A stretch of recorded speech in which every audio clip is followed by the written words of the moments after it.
What's moving, everybody? Hey, so look, check it out. Today I'm back with another hood story, and of course it's gonna be crazy. You know what I'm saying? All my stories is genuine, so I appreciate y'all for being locked in. You know what I mean? But before we kick it off, y'all let me know. Do y'all want me to make commentary on other people's situations? Like reaction videos and things like that, or do y'all want me to just solely stay with the hood stories? Cause I got hood stories for days. Like I could definitely keep y'all entertained for, if not the whole, then half the year. You know what I'm saying? Hey, but look, before we step into the whole video, right? Like always, I want to thank everybody who been clicking that button, who been liking, sharing, subscribing, listening to the music, and all that. You know what I'm saying? I love y'all for life, for real. Every comment, you feel me? Even the bad ones, you know what I'm saying? I take it all, you know what I mean? It all add up, so it's all love. But check it out, right? So y'all see the caption of the video. This a crazy video, right? So basically, if you watch my content, then y'all know back in the day I used to stay in a little crip hood, you know what I'm saying, out there in Sandy Springs, right? They call it Exit 6. So I only stayed there for about 8 months to a year. You feel me? I ain't stay that long, because if y'all watch my content, then y'all know how the house got robbed. My mama went to jail. Oh yeah, and that's coming up soon too. I gotta tell y'all about when my mama got locked up, after the police came to our house with that FBI picture, and my mama didn't want to give up the boy that was coming around, so they targeted her. You feel me? So that's a whole nother story. I got y'all though. But yeah, so we was staying in the trap house, and basically one of the guys that used to come around all the time, we was pretty cool at that time. He used to come around all the time, and he was one of the best dope boys. You know what I'm saying? He usually made the most money out there in the trap, and he expanded his clientele, something that a lot of younger dope boys, we really didn't know how to do at the time. You know what I'm saying? We was just block boys for the time being. But so he ended up catching the case, and a lot of people, if y'all from that side of town, or y'all know, then you know what I'm saying? So I ain't gonna say no names, but he ended up catching the case for whatever it was. It wasn't nothing too serious at that moment. Right now he locked up for about 17 years, you know what I'm saying, for some whole other stuff. But then he had caught like a drug charge or something like that, and we was all young, so we ain't necessarily think he was gonna stay too long. But he ended up catching like a year and some change, or some probation, where they put you on house arrest and all that.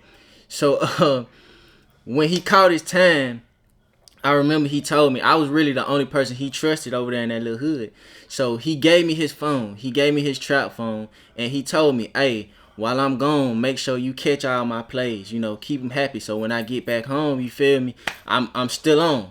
So I'm like, "All right, bet," And I looked at this as an opportunity, because I'm like, shoot, I'm finna go up. You know what I'm saying? Because I'm knowing Shawty having them plays. You feel me? On everything. And, I was doing my little bit here and there. Remember I told you I wasn't trying to go too hard, because, I was still going to school, and I was still trying to do certain things the right way.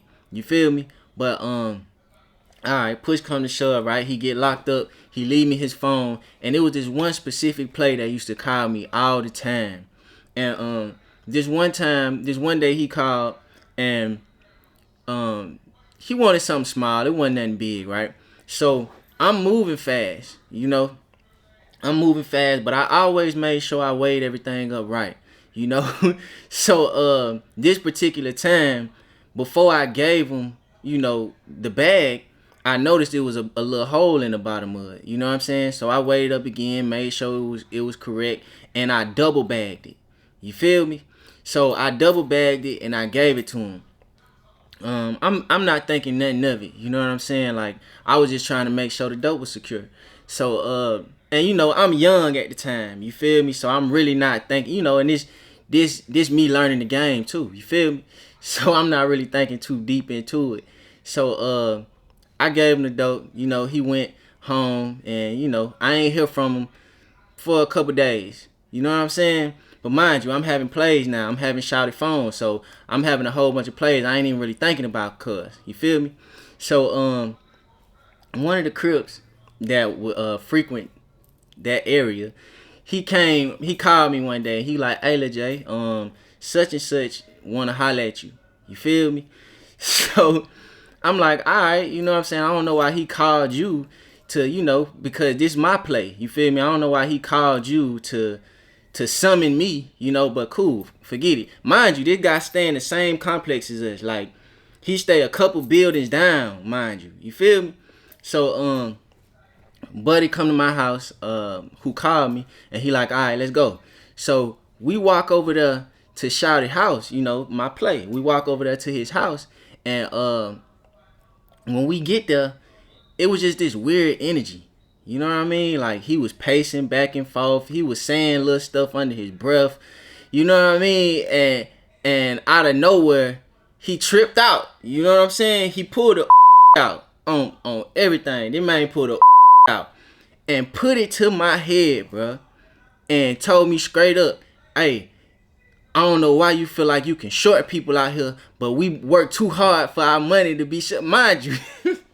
Mind you, dog, he ain't buy nothing but a dub sack. You know what I'm saying? Like, Shouty had to really been hurt. Well, I know he had just had a baby and things like that, but you had to really just been hurting or really been down bad for you to want to pull a out on a young guy. Like, I'm 14, maybe 15 at the oldest. You pulled out put that junk to my head, dog, and told me don't shout you no more. So at this point, I'm not knowing really what to do. You know what I'm saying? But I just acted accordingly so I can get up out of there. You know what I'm saying? I didn't necessarily comply. I didn't act scared or nothing like that. I just said, all right, you got it. You know what I'm saying? It is what it is. You feel me? It is what it is. Mind you, I'm knowing I didn't shout this guy. You feel me? And then I'm looking to the guy to the left of me, this Crip nigga that came over here and brought me over here. I'm like, okay, this had to be a setup. You feel me? So I left Shouty. He stayed at Buddy's house, and I walked out the door. I went back to the crib. So, mind you, maybe a day or two later, well, maybe about 3 days later, Shouty came to my house. Shouty came to the trap house crying. He came to the trap house crying, man, talking about some, hey, I don't want no problems. I don't want no problems. My sister ended up answering the door. So he telling my sister, like, tell your little brother, I don't want no problems. I don't want no he crying. He talking about my family was in the house. My kids was in the house. All this, all that. Now, allegedly, they say I shot up his house. The next day, you know what I'm saying? That's what they said allegedly. You know what I mean? Who knows what happened? You feel me? But allegedly, I shot up his house. And I'm gonna tell you the rumor that was going around, right? So basically, after the situation where he put the to my head, they say I went back to the house. And I don't know if y'all remember, or if y'all watch my content, then y'all know my dog. He had stole a whole bunch of guns from an FBI agent. You know what I'm saying? It was like 20-some guns, and I knew where he hid them at.